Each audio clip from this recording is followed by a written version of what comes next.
A watch ticking backwards, a clue or a trap. Welcome to Grey Whisper. I'm your host, Silas Drex. I love seeing this community grow. Tell me where you're tuning in from today. Hearing from you all makes this journey even more special. Let's begin. It was in the waning days of a particularly sodden October that Sherlock Holmes received a visitor, whose very presence altered the otherwise lethargic atmosphere of Baker Street. The rain had not ceased in nearly a week, and London had taken on a melancholy hue, as though the soot-laden clouds had draped themselves permanently over its rooftops. I had resigned myself to the comfort of a thick fire and a copy of Gaboriau's Monsieur Lecoq, when the sharp clack of the downstairs bell interrupted my peace. Mrs. Hudson showed her into the sitting-room with a look of faint curiosity. "Lady E. Winslow," Holmes said, rising not from habit but from a rare flicker of intrigue. "Of the Marble Arch Winslows, unless I miss my mark. Your family crest was not difficult to deduce. There is still the faintest trace of green sealing wax upon your glove.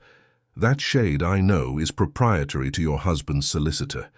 I trust this matter is not of a legal nature." The lady blinked, startled not by his deduction, for I have long since observed that people expect Holmes to be preternaturally accurate, but by the calm with which he delivered it, as if announcing the weather.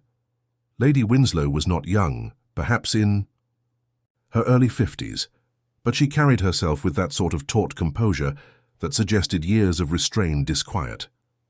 Her greying hair was perfectly coiled beneath a velvet travelling hat, her gloved hands trembling ever so slightly as she unlatched her reticule. "It is not legal, Mr. Holmes." "Not yet. But I believe it will be," she said softly, taking the seat he offered. "My son is missing, and I believe he has been murdered." Holmes leaned forward slightly, his fingertips meeting beneath his chin. "Go on." Lady Winslow drew a folded piece of parchment from her bag, but it was not this that captured Holmes's attention. It was the small brass object that followed, a pocket watch, dull with age but peculiar in shape and polish. She placed both on the table between us. "My son, Arthur Winslow, is, or was, a horologist.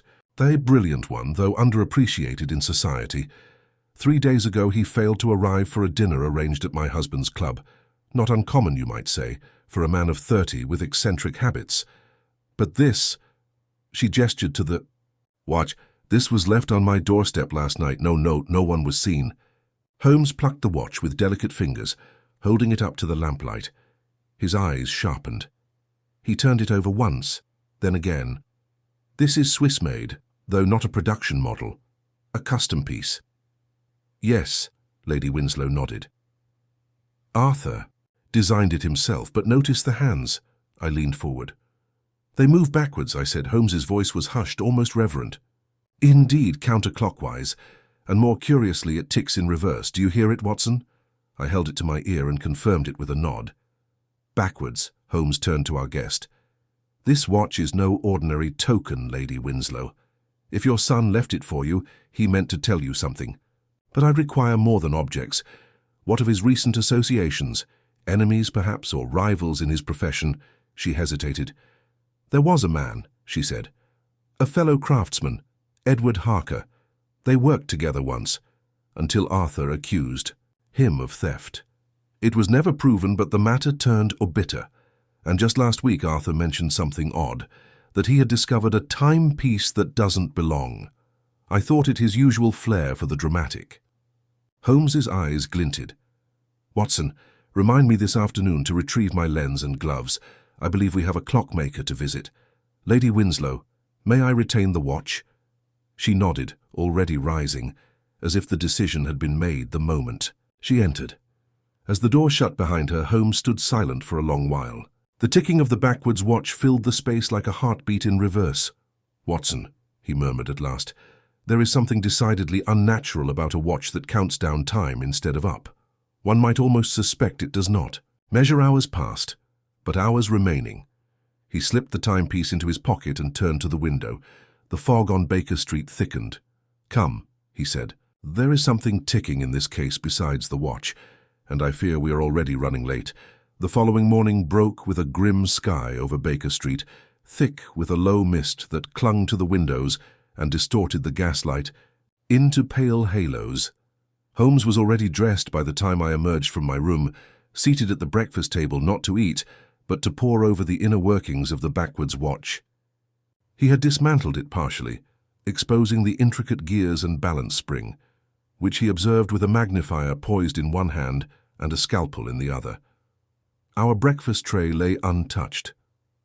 "You see, Watson," he said without looking up, "this is not merely a mechanical novelty. The inner plates have been custom engraved with symbols that are neither horological nor decorative. I have found the same 3 symbols etched beneath the minute wheel. Here." He passed me the lens, and I peered in. Indeed, there were 3 figures etched with exquisite precision, a triangle within a circle, a mirrored numeral 7, and a tiny 5-pointed star. The marks were so fine they could easily have escaped even a watchmaker's attention. "Not the maker's signature, then?" I offered.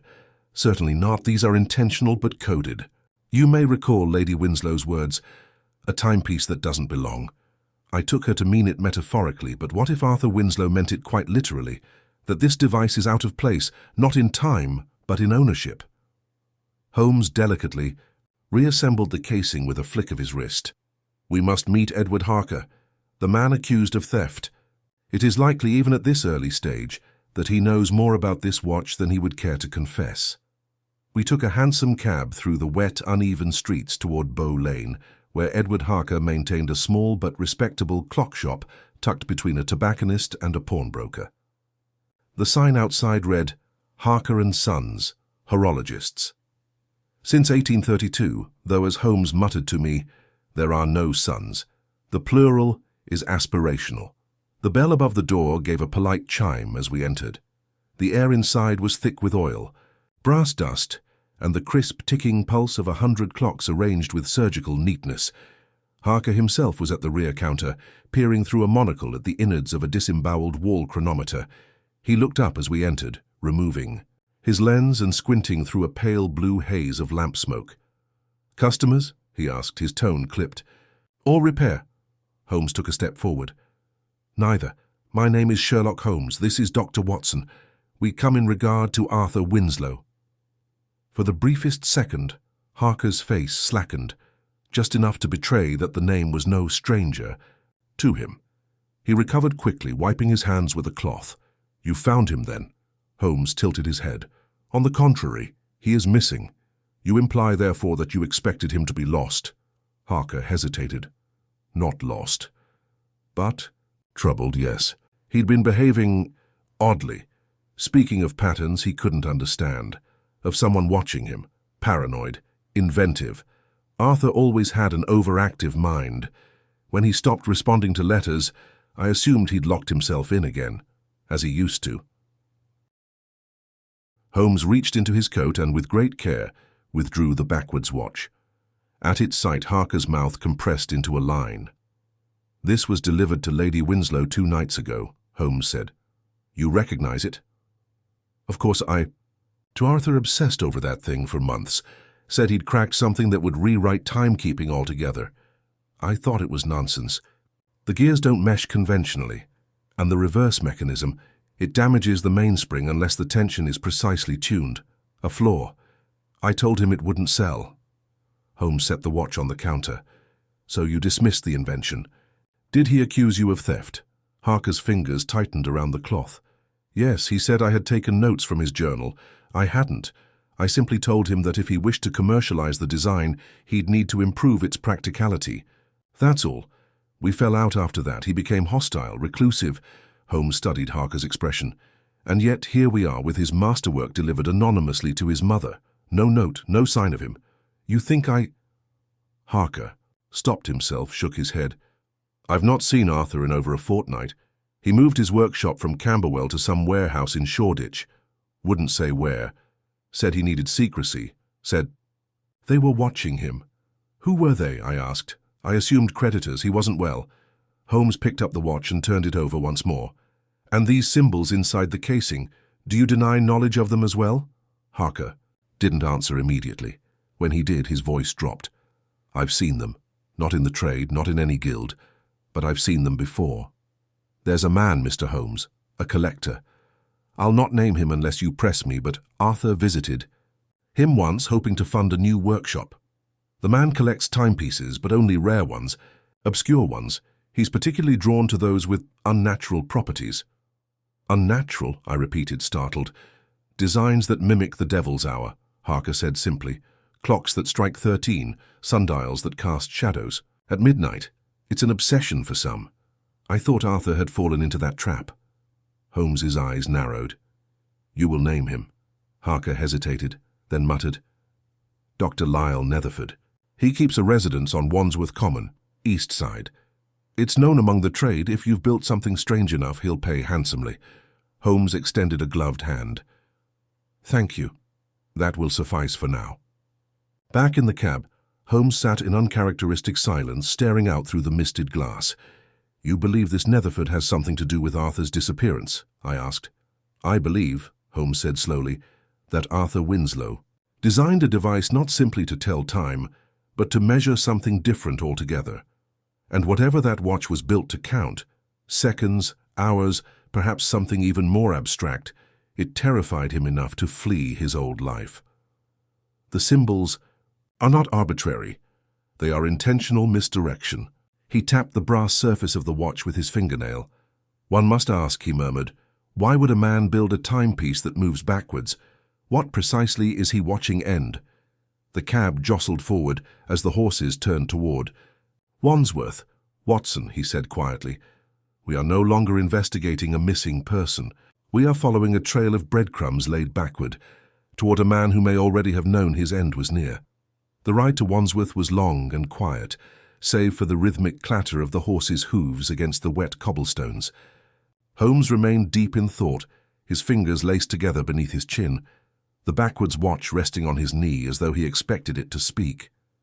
I sat opposite him, trying to puzzle through the oddities we had encountered thus far, but found my thoughts spiraling instead toward unease. There was something unnatural in the air. Not mystical, of course, but rather a cold logic that ran counter to expectation, like a door that opens the wrong way. When we reached Wandsworth Common, the fog had thickened once more, curling low around the wrought-iron fence that encircled the property Holmes had marked as our destination.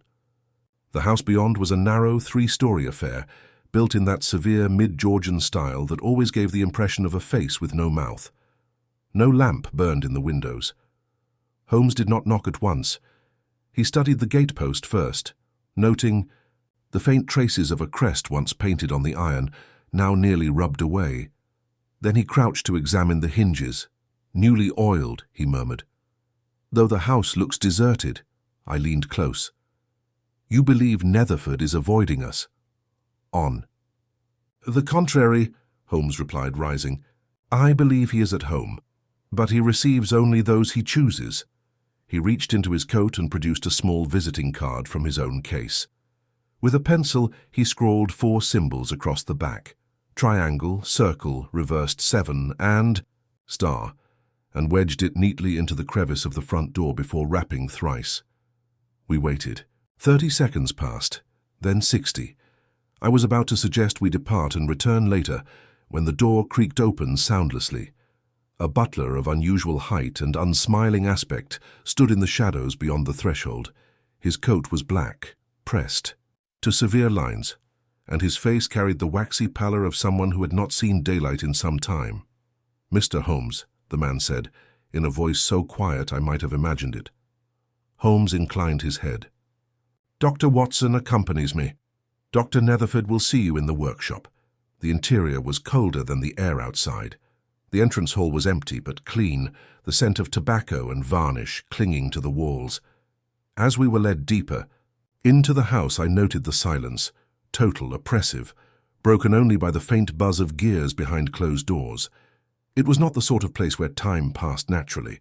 It felt instead preserved, like a sealed box at the bottom of a well. The butler opened a final door and stood aside. Holmes and I entered. The room was long and narrow, with high windows choked by drawn velvet curtains. Rows of clocks lined the shelves, mantel clocks, cuckoos, marine chronometers, and a half-dozen stranger designs that defied easy description. Some had no numerals, others spun on vertical axes. all ticked at varying tempos, forming a dissonant symphony of mismatched time. At the far end stood a man hunched over a desk. He turned as we approached, revealing a face at once aged and sharply alert.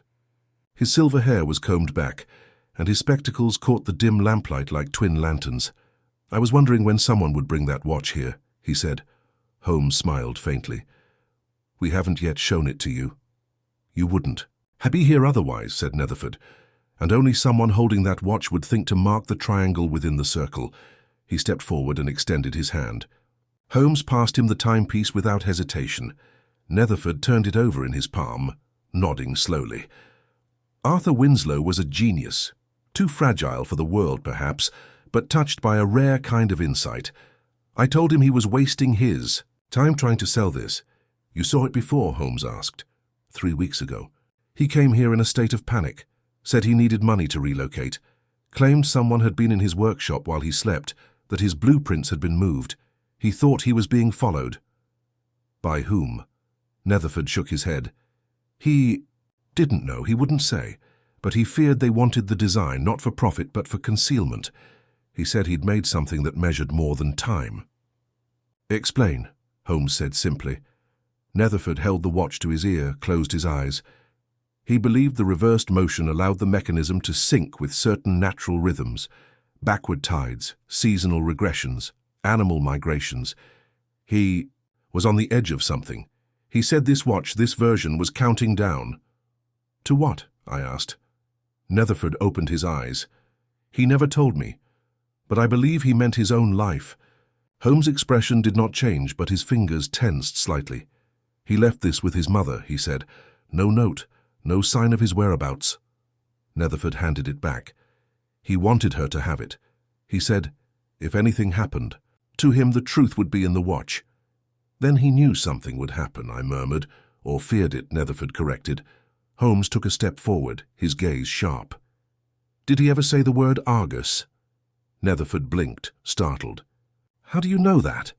He wrote it faintly on the inner lip of the watch case, barely legible unless the light is precise. "You noticed it then?" "I did. Argus was what he called them, not a name, but a thing. He said Argus was watching everything, not a person, a system, a vigilance. A myth," I added, recalling. "The many-eyed giant of Greek legend." "Precisely," said Netherford. "He said he'd built the watch to trick Argus, to slip between the blinks. I assumed he was mad, but his design, it is no ordinary device." Holmes remained still for a moment, absorbing this. "Do you know where he went?" "Do you know where he went?" Netherford hesitated. "Only that he mentioned a church, abandoned near Bishopsgate, said he was working under the apse. That was the last I heard." Holmes nodded once. "Then that is where we go next." Outside, the fog had begun to rise. Again, though now it seemed to coil with purpose, curling in slow spirals like smoke from an unseen flame. Holmes said nothing as we climbed into the cab once more, his eyes distant. I knew that look. The clues were aligning in his mind, though the full picture remained elusive. As we turned north toward Bishopsgate, I glanced at the watch resting in Holmes's hand. Its minute hand had advanced, but in reverse, by exactly 1 mark. "Holmes," I said quietly, "if this watch is counting down, what happens when it reaches 0? He didn't answer at once. When he did, it was not to me, but to the fog outside. Then we shall know what Arthur Winslow was truly running from. The hansom cab rattled northward through streets washed in mist, the lamps casting dim pools of gold that barely cut through the gloom. Holmes sat with his coat collar turned high, the backwards watch cradled in his gloved palm like a ticking oracle. He had not spoken since we left Netherford's strange mechanical sanctum, and I knew, better than to interrupt his chain of thought. His mind, I could tell, was drawing taut the threads of an intricate web, whose pattern had not yet fully revealed itself. We passed into Bishopsgate near the shadow of Spitalfields, where the newer brick of London's east side seemed always at, or with the ghostly remnants of its medieval past. Warehouses leaned like old men against one another, their shutters drawn, their doors chained shut. Somewhere beyond them, the city pulsed and glowed, but here it was quiet, abandoned almost. forgotten. At length Holmes signalled for the driver to halt. We stepped out into a narrow lane where cobblestones glittered with recent rain.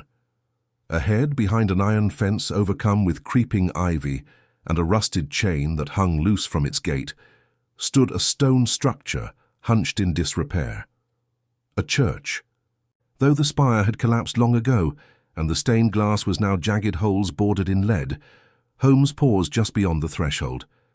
"This place has not seen prayer in decades," he murmured. "And yet—" He trailed off, motioning toward the earth. I followed his gaze. The gravel before the ruined entrance had been disturbed. Not footprints in the ordinary sense, no clear boot treads, but the faint impressions of movement. Someone or several someones had come and gone recently, and with care not to leave too much behind. We passed through the gate and approached the great wooden door, which hung slightly ajar. The rusted hinge groaned in protest as Holmes nudged. It opened. Inside, the nave was dark, smelling of wet stone, candle wax long gone cold, and the faint bitterness of dust disturbed too recently. Our footsteps echoed against the ancient flagstones as we advanced slowly down the central aisle. The pews had been dragged to the sides, as though some ritual or gathering had taken place and left them misaligned. At the far end, where the altar would have stood, a tarp had been spread across the floor. Beneath it, the glint of iron scaffolding protruded. Holmes moved forward swiftly now, all quiet deliberation replaced by singular focus. He knelt beside the tarp and pulled it back. Beneath it lay a crude hatch, no more than a square of rotted wood set into the floor. No latch, no lock, but the scent of oil and metal was strong here. Holmes placed the watch gently beside the hatch, then pried it open with the tip of his cane.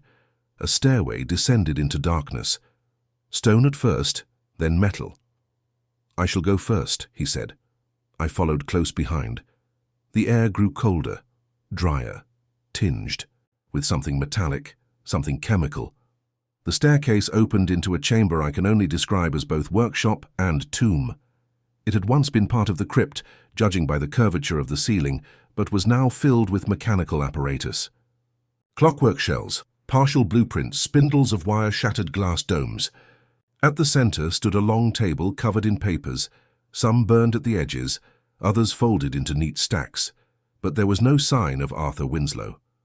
Holmes moved directly to the table, scanning the papers in quick succession. "These are his," he said. "His hand. The same angled script we saw in the watch's internal casing."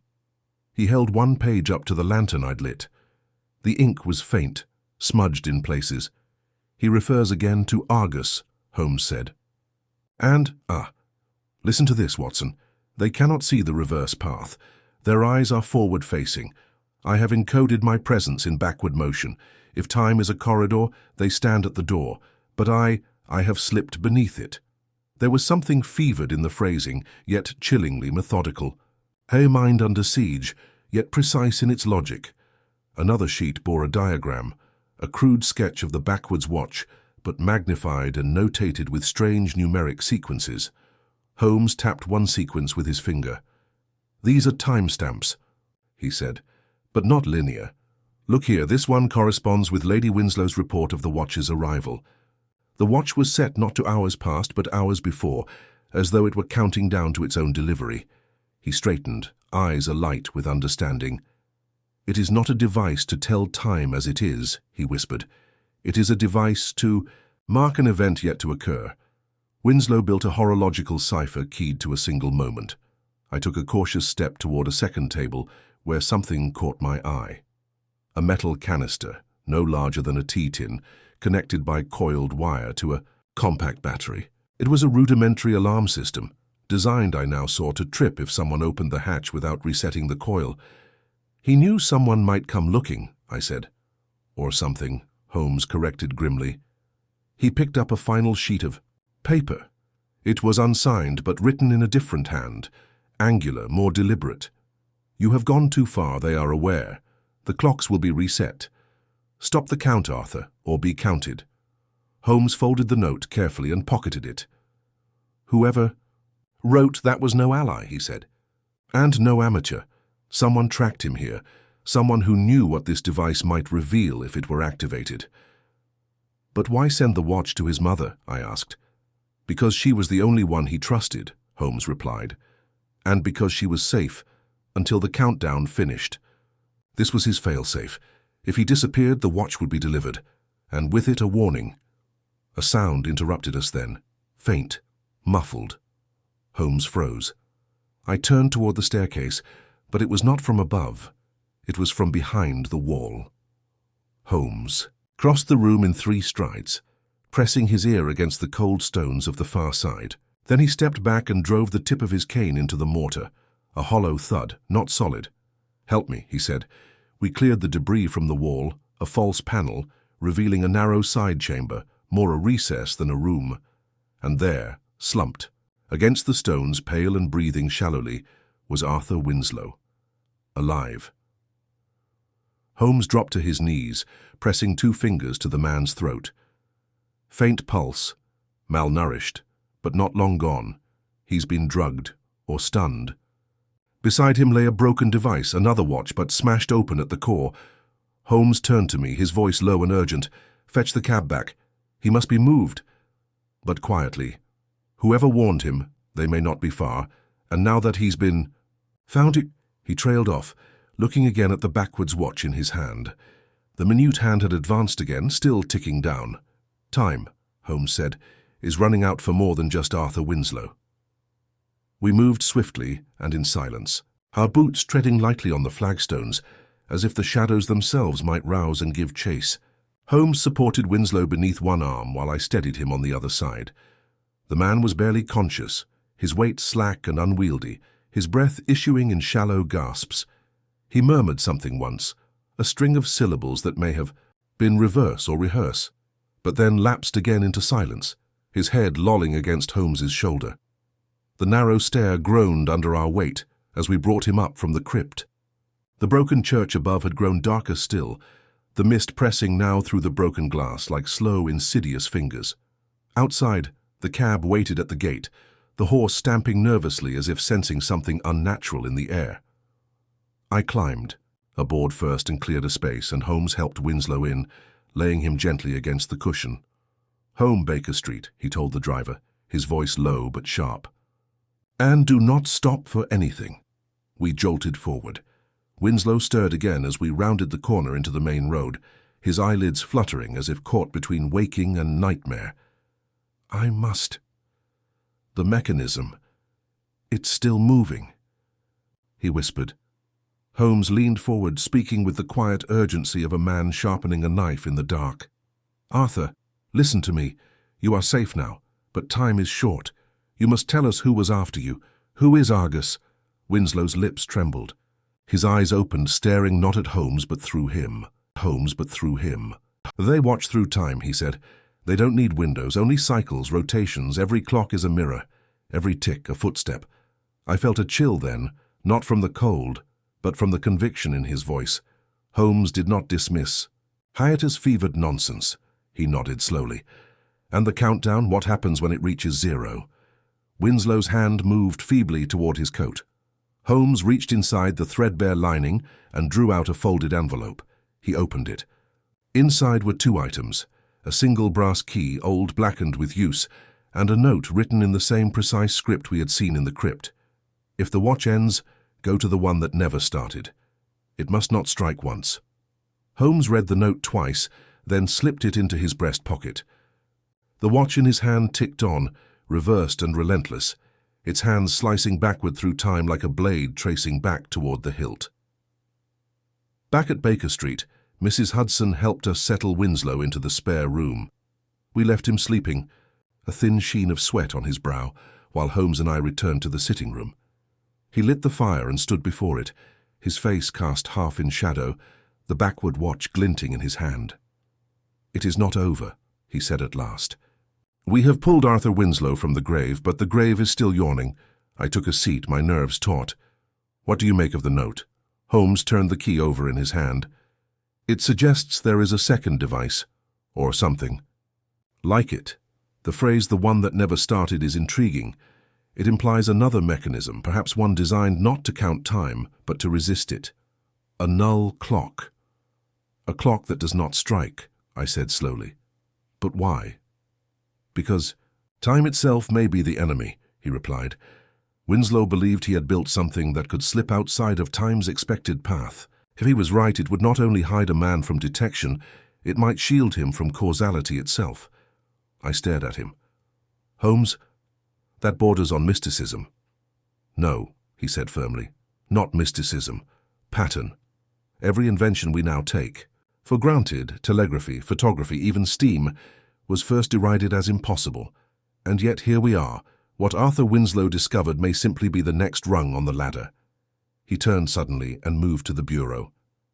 He withdrew a map of London and laid it out on the table, then retrieved the brass key and held it against the surface. I have seen this type before. Victorian, pre-1870. Likely used in municipal clock towers, public ones, where winding required secure access. I rose to peer over his shoulder. You think this opens a clock tower? Holmes tapped a point just above Holborn. There's a tower off Leather Lane, abandoned after the Blitz cracked its housing, but the clockwork was left intact. It has not struck in 20 years. Could that be the one that never started? Holmes smiled faintly. I believe so, and we shall visit it tonight. We left after dark. The fog had thickened again, congealing in alleyways and along rooftops like a second skin. Holmes walked swiftly, the key clenched in his hand, the watch in his pocket now nearing the top of its reversed arc. Its countdown, he had said, was fixed to something, and we were closing in on whatever that was. Leather Lane was deserted. The tower loomed at the edge of a derelict courtyard, its brick mottled with soot, its glass face cracked like a cataract. The great doors at the base were chained and padlocked, but Holmes made quick work of the mechanism. The brass key slid in and turned with a satisfying click. Inside, the smell of rust and damp canvas rose from the floor like old breath. A narrow stair twisted up the spine of the tower. We ascended cautiously, the steps groaning beneath us. The air grew colder as we climbed, the sounds of the street falling away into silence. At the top, the bell chamber opened before us, a vast round cavity encased in iron and wood. The clock face, seen from within, was fractured but still intact. The machinery behind it was dormant. Gears the size of wagon wheels, cables slack with disuse, pendulums stilled. Holmes moved directly to the base of the mechanism, where a compartment had been bolted shut. He inserted the brass key. It turned. With a slow creak, the panel opened. Inside lay a second watch, identical in design to Arthur Winslow's, but inert. No ticking, no motion. Holmes reached for it, but paused. The watch that never started, he said softly. Perhaps it was never meant to. Perhaps this was the fail-safe, the counterbalance to the first. He withdrew the second watch and held it beside the first. The original still ticked backward. Then, as we watched, it slowed. Tick-a-tick-a-tick, it stopped. A stillness fell over the chamber. No sound from the street. No breeze. Even the mist beyond the broken window seemed frozen. Holmes looked at me, his face grave. The countdown is complete. We waited. For what? Neither of us knew. And then, faintly, below us, the clanging of the main door. Not a knock, a forced entry. Holmes moved to the stairwell and peered down, his body still as a statue. They are here, he whispered. Whoever Argus truly is. He turned to me, eyes bright with a hard light. This is the fulcrum, Watson. Whatever Arthur was trying to prevent, it is unfolding now, and we are no longer observers. I drew my revolver. Then let us not be victims either. Holmes did not answer at once. He crouched beside the open panel, the two watches held steady. In either hand, one inert, the other now silent after its long reverse march toward zero. The moment hung thick and unmoving. Below us, the metal stair groaned again, heavier this time, deliberate. Footsteps. Only one, Holmes whispered. Two at most. Heavy. Gloved. He motioned for me to extinguish the lamp, which I did at once, plunging the chamber into a silvery dimness, broken only by the fractured moonlight seeping through the cracked clock face. We stood in silence, the air tense with expectancy, as the steps came closer, slower now, as though the one ascending sensed they were being observed. Holmes moved like liquid shadow, placing the inert watch gently back into its niche before slipping into the deeper gloom beside the bell supports. I followed, crouching behind the iron weights, my revolver drawn and cocked but held low. The steps halted just below us. Then, silence. A flick of movement. A pale circle of electric torchlight swung upward from the staircase, cutting through the chamber. It passed over the cogs and pulleys, over the shattered face, over the bell, and barely a glint against the iron just inches from where Holmes crouched. The light paused, then continued, then turned off. Footsteps resumed. Holmes gestured silently, palm raised. We waited. The figure emerged, a tall man, shoulders wrapped in a dark overcoat, his gloved hand gripping what appeared to be a slim metallic object, too thin for a weapon, too long for a key. His face remained in shadow, but as he turned to look toward the open panel in the clock mechanism, I caught a brief glimpse of the profile, narrow, hawkish, and entirely unfamiliar. He stepped toward the watches. Holmes moved then, not in a plunge, not a tackle, but a quiet, fluid step from shadow to form. "That will do," he said. The man froze. Holmes advanced, one hand lifted in calm command, the other tucked behind his back. "You were late. The countdown has finished. There's no more time to cover the trail." The figure turned slowly, torch still unlit. "I was hoping it would be delayed," he said, voice low and clipped, English but smoothed with the polish of long continental education. "That you'd find the body, perhaps, but not the bell, not the twin mechanism. Still, this proves the algorithm functions." I stepped forward, revolver raised. "Stay where you are." He ignored me, his gaze remained on Holmes. "You've no idea what you're holding, do you?" he said. Holmes's expression didn't shift. "I've held a great many things that others feared to touch. Poison pens, ciphers written in invisible ink, letters from cabinet ministers that would start wars if misplaced.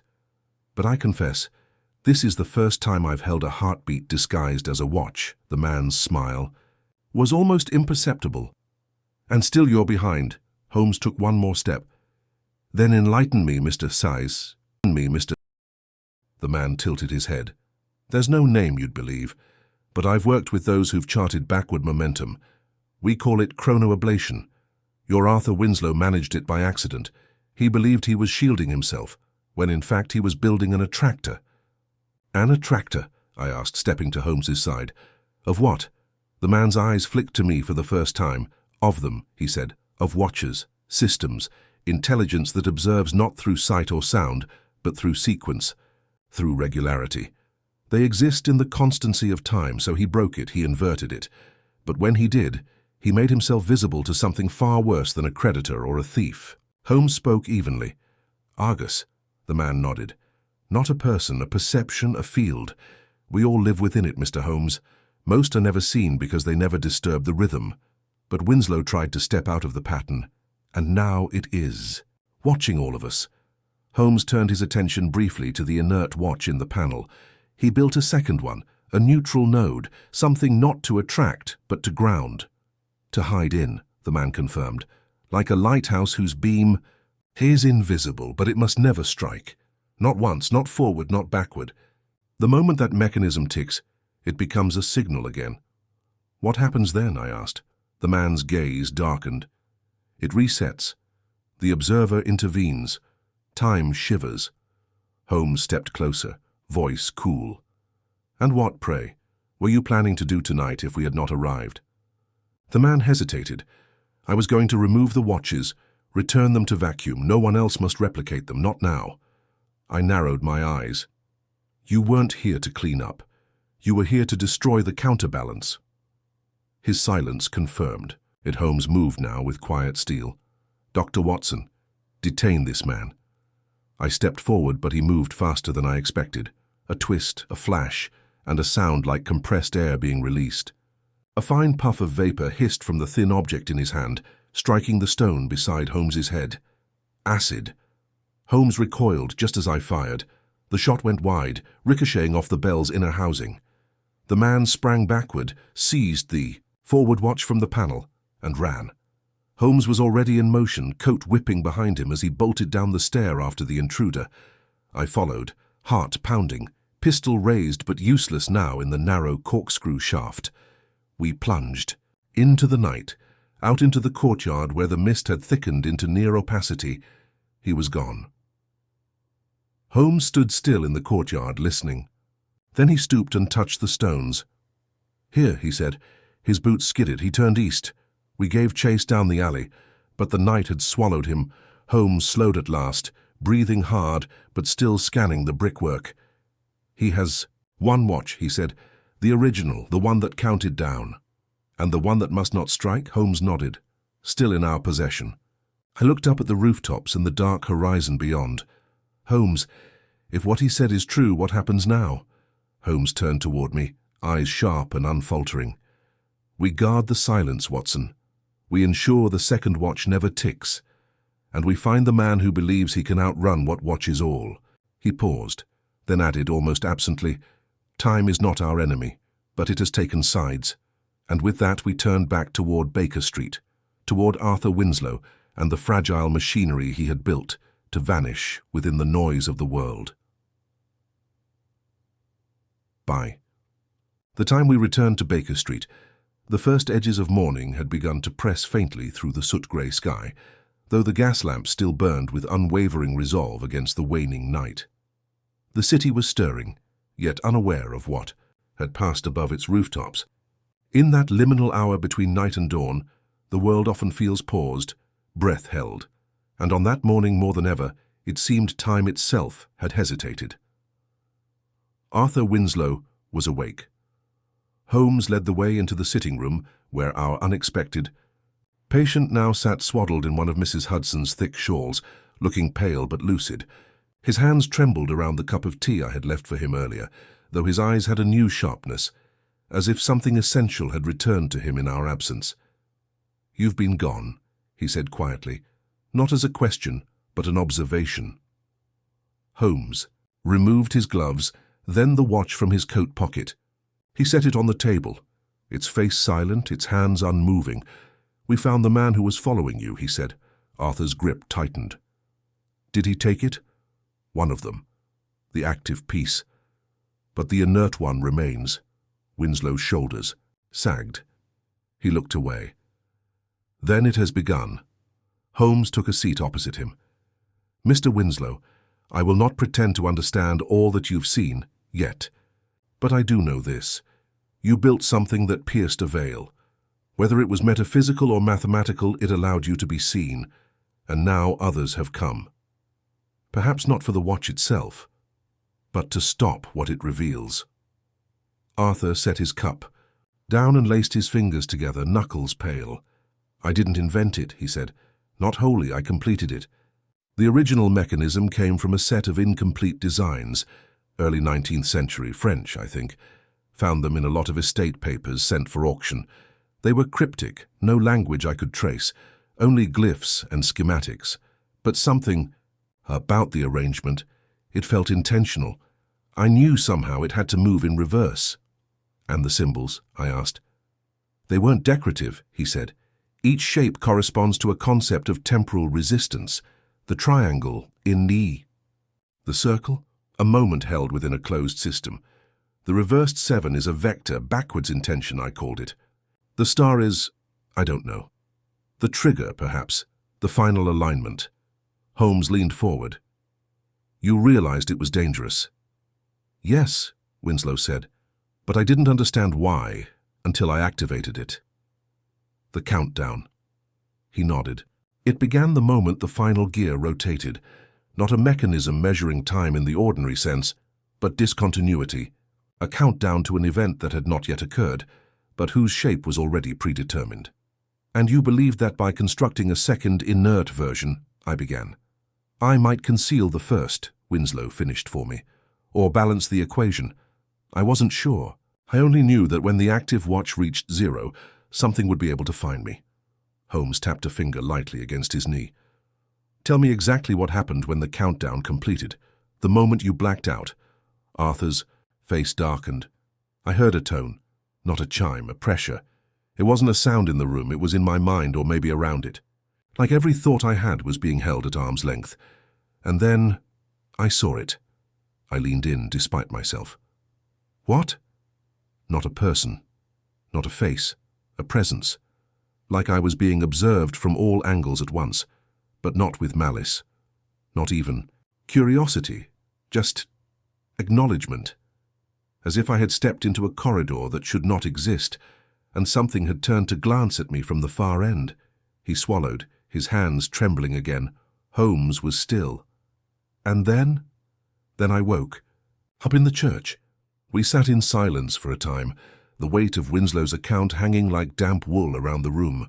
Holmes rose and crossed to the mantel, gazing out the window into the pale grey wash of the coming day. This, Argus, he said at length, is not a man, not even a collective. It is a state of perception, a pattern that enforces conformity through time itself, and you, Mr. Winslow, by breaking that pattern, even unintentionally stepped beyond it. Winslow managed a small nod. And now it sees me. Holmes turned back, a rare flicker of unease ghosting behind his gaze. No, he said. Now it sees all of us. He crossed to the desk and drew out a large sheet of paper. With a ruler and compass he began sketching, curves intersecting with angular lines, precise and swift, the same symbols Winslow had mentioned.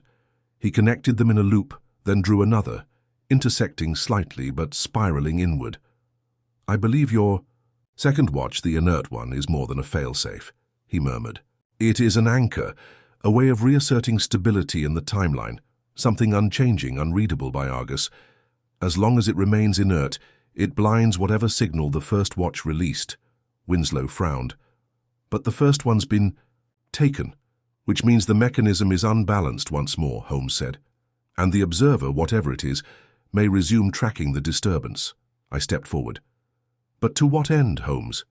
What happens if it finds someone again? Holmes didn't answer immediately. Then he turned to us, his voice calm, low, and utterly certain.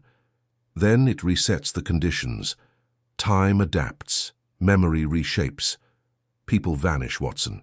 Not by violence, by removal. As if they never were. As if they never were. Winslow's eyes widened. The missing pages, the broken watch records, the gaps in newspaper archives I thought were coincidence. They weren't, Holmes said. They were edits. A sudden knock at the door startled all three of us sharp. Twice, then silence.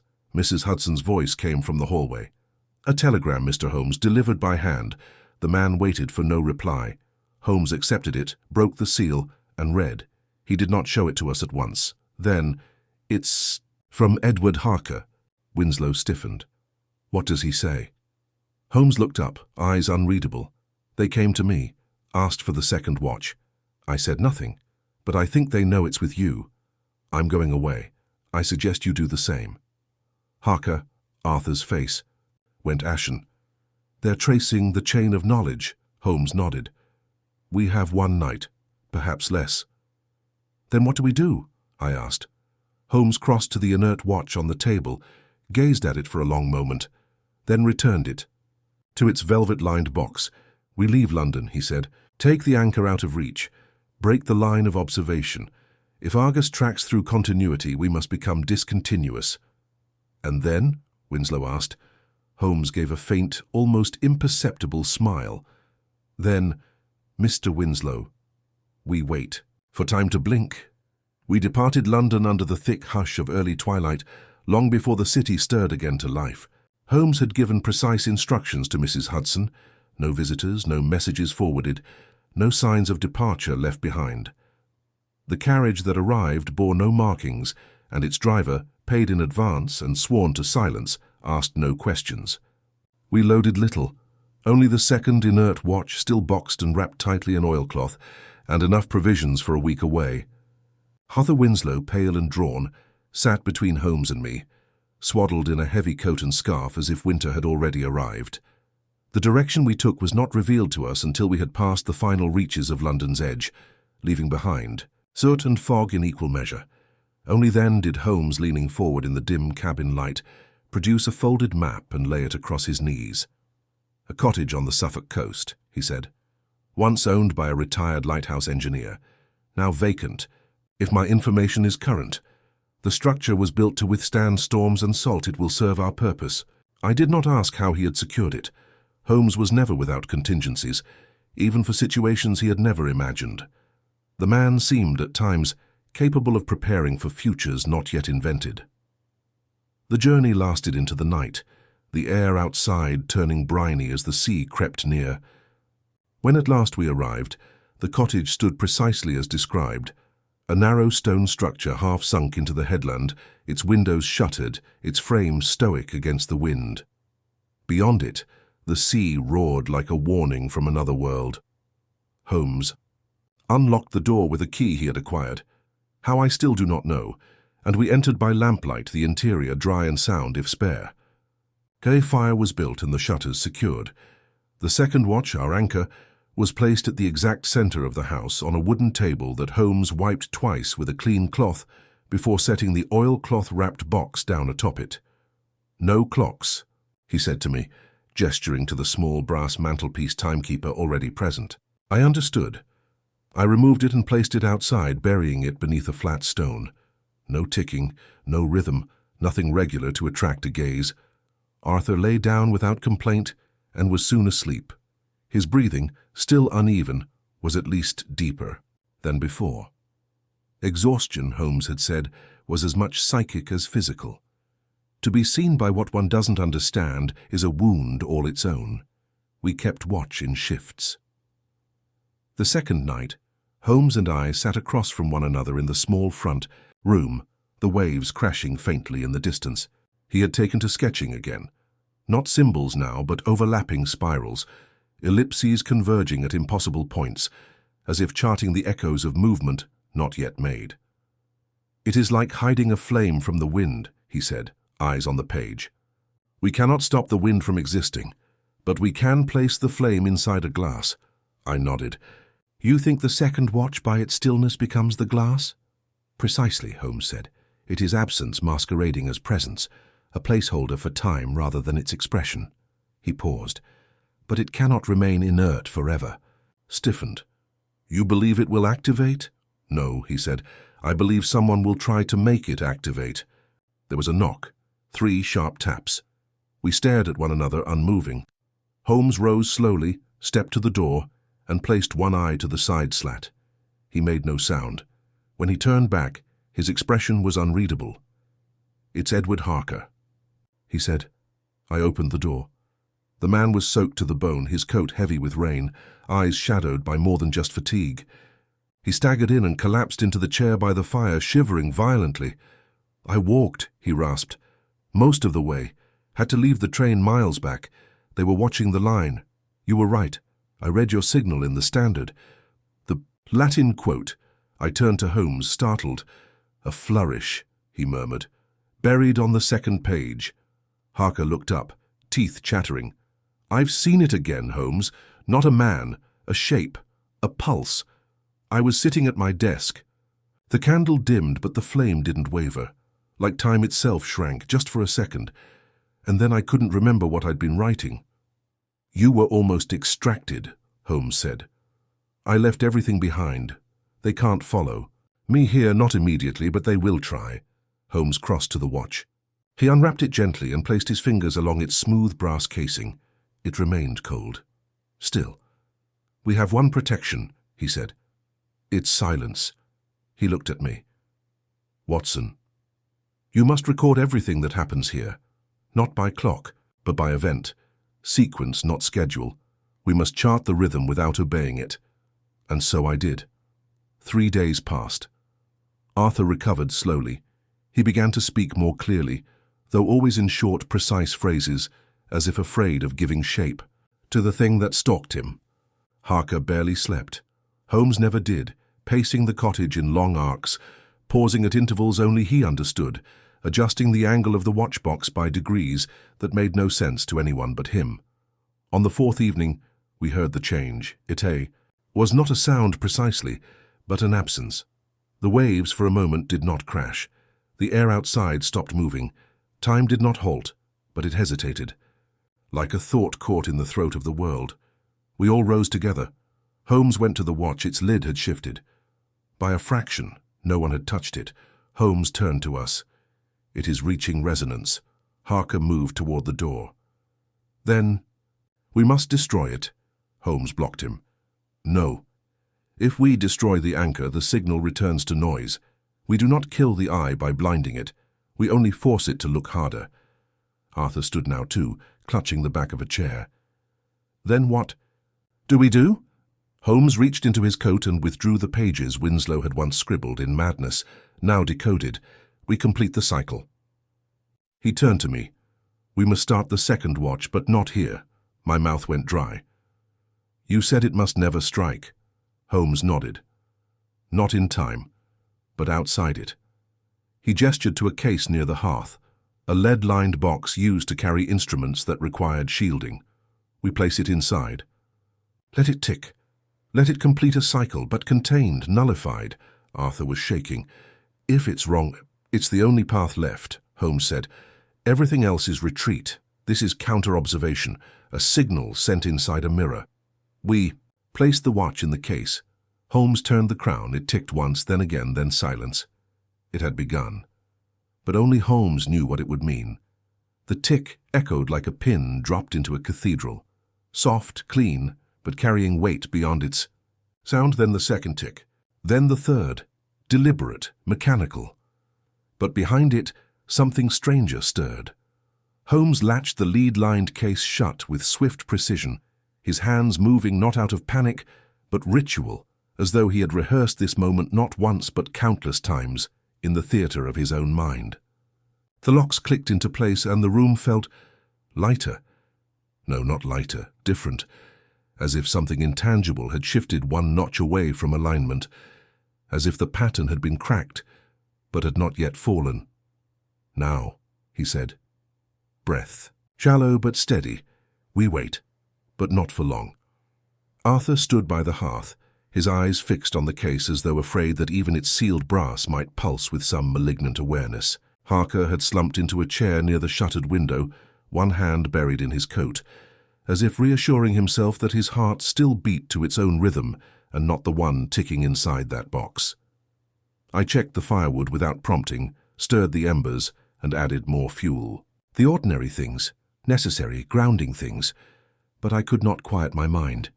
What happens now, Holmes? I asked. He had seated himself near the center of the room, fingers templed, eyes closed as though drawing lines upon a blackboard. None of us could see. We have triggered the mechanism, he said, but under terms not anticipated by its design. Argus, whatever it is, system or sentience, has been conditioned to react to rhythm, to interruption of rhythm, to the breach of expected movement. By starting the second watch in containment, we have introduced a false variable, a double blind. In other words, I said, we've lit the match inside a lantern. He opened his eyes. Precisely. If we are correct, the watcher will observe a beginning but no end, a sequence begun without completion, a signal that never returns, never returns, never. And if we're wrong? Holmes smiled faintly. Then we'll know very soon. The hours that followed passed in a suspended kind of silence. No further sound came from the box, not even the faint click of the watch's mechanism. We ate little and spoke less. Each of us in our own corner of the cottage seemed to feel the slow grind of expectation, the way the atmosphere thickened not from heat or pressure, but from the sheer presence of time itself, coiled now like a sleeping serpent. At just past what I guessed to be 2 in the morning, though no clock could confirm it, Arthur sat bolt upright and whispered, "It's here." I felt it too, a distortion in the air like a ripple through still water. Harker rose beside me, face pale, breath quick. Holmes stood slowly. The air had gone silent, a deep, unnatural quiet that seemed to press inward on the ears, not outward. No wind, no sea, not even the creak of the house beams. And then something knocked. Not at the door, from within the box. Holmes moved toward it, but not directly. He circled once, then twice, as if testing some unseen boundary. His fingers hovered over the latches. "Not yet," he said. Arthur stood as well, moving instinctively closer to Holmes. "It shouldn't knock," he said, voice shaking. "It's a watch. It doesn't knock." Holmes nodded. "That's not the watch," A second knock, then a pause, then three, quick, sharp, precise. It matched the pattern from Baker Street, the same sequence we had heard when the unknown visitor delivered the first signal. "Don't open it," I said, my voice low. "I must," Holmes replied. He unlatched the case. Inside, the watch ticked steadily. Its hands had not moved, but something else had appeared beside it, a scrap of parchment, folded once. Holmes reached in and drew it out. No explosion, no blinding light, no shriek of sudden knowing. Just old paper in a quiet room, now too cold despite the fire. He unfolded it, read it, then handed it silently to me. It bore only one sentence, written in the same angular hand we had seen once before, on the note left in Winslow's crypt. "You built the mirror. Do not stand in front of it again. No signature, no seal." Holmes walked to the window and cracked the shutter. The sea was moving again, the breeze had returned. The sky was beginning to lighten, the first grey-blue hue of a distant morning beginning its slow rise above the black horizon. We said nothing for a long time. Finally, Holmes spoke. "We have been warned, not erased. That is our margin and our instruction." Harker leaned forward. "What does it mean?" "It means," Holmes said, "that Argus, whatever it is, has decided we are not a threat. Not yet. But it does not wish to be challenged." So again, this was a single glance, a first threshold. It is watching to see if we step through. Arthur slumped back into his chair, looking older than ever before. "So what do I do now?" Holmes turned to him. "You forget." Arthur blinked. "What?" "You go back. You leave this place. You return to whatever life you can make for yourself. The design must be destroyed, the components lost. You must become unremarkable, Mr. Winslow. Unpatterned, uninteresting. You must step back into the rhythm. It is the only way to remain unseen." "And you?" he asked quietly. Holmes turned his eyes to me.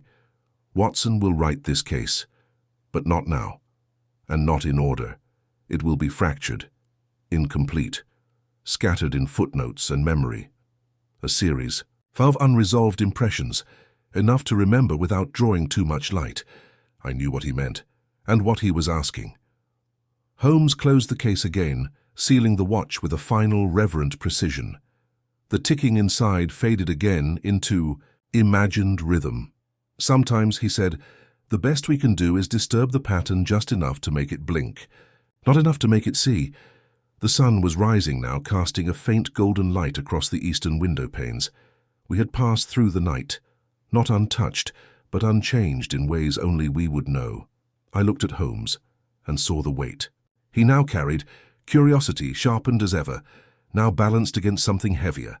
Responsibility, perhaps even fear. He turned from the light and said simply, "Let us go home." And so we did. We returned to Baker Street 3 days later, under a soft drizzle and a soot-pale sky. The city, unchanged, roared and rumbled with the same indifferent rhythm. Carriages clattered down Oxford Street. Newsboys called out the morning. Editions and the scent of damp tobacco and boiled kippers clung to the wind. Yet for Holmes, for myself, and certainly for Arthur Winslow, everything was different. Mrs. Hudson, ever discreet, greeted us with nothing more than a relieved nod and a warm pot of tea. Winslow ascended the stairs slowly, lingered in the sitting room as if trying to recapture something lost, then turned to Holmes. "I'll leave tonight. There's a quiet village in Wales, one where even the sun forgets to rise on time. I've an uncle there. He never liked clocks." Holmes smiled faintly. "That may save your life." Arthur paused at the door, one hand resting on the frame. "Do you think they will come again?" Holmes shook his head. "No, unless you build another mirror." Arthur nodded once and was gone. We sat quietly for a time. Holmes did not move to unpack, nor did he reach for his violin. Instead, he returned to the fire, stared into it with an intensity usually reserved for murder scenes and political blackmail. I waited. It was not until the afternoon light had begun to fade that he finally spoke. "There's something oddly elegant in the outcome, Watson." I looked up from the notes I had begun, loose pages filled with fragments, disjointed thoughts, impressions. I dared not order. "Elegant?" Holmes steepled his fingers. "We encountered nobody, and yet we stood beside a death, not of a person, but of possibility. That watch, Winslow's original, was a portal of sorts. Not to another world, but to another way of being seen in this one. It was a design that should not have been completed. And the second watch? Holmes turned toward the closed cabinet where it now rested, locked and silent. A clever misdirection. A symbol of continuity without consequence. A decoy in plain sight. When we started it, contained and unseen, we reversed the threat. We gave Argus what it feared most, uncertainty. And in doing so, we stepped out of view. He fell silent again. I set my notes down. And the man, our visitor in the tower. Do you believe he was part of it? Or only a desperate player in someone else's game? Holmes's eyes narrowed slightly. He was a vector, a courier. He believed himself to be controlling the narrative, when in truth he was merely repeating it. Argus does not need servants, it needs symmetry. People like him restore that symmetry by erasing the unpredictable. And what becomes of him now? Holmes gave a small shrug. I suspect he will vanish, quietly, not murdered, not jailed. Simply forgotten, like a timekeeper whose clock no longer matches the hour. The rain returned, pattering against the window panes like the soft tolling of distant bells. Holmes reached for his pipe at last, lit it with a match that burned with one bright snap, and exhaled slowly. We solved the case, he said. Not by chasing the criminal, but by breaking the pattern. For once it was not deduction that saved us, but misdirection. I smiled. Your own weapon. He inclined his head. As all weapons must eventually be. We said no more that evening. The watch remained in its drawer, silent, inert, a machine that might never be wound again. And yet every so often I find myself rising in the middle of the night to check its place, to ensure the cabinet remains locked, that the box remains closed, that its hands have not by accident or design begun to move, because Holmes was right, we built the mirror, and whatever looked back into it has not blinked, not yet. But it remembers and waits.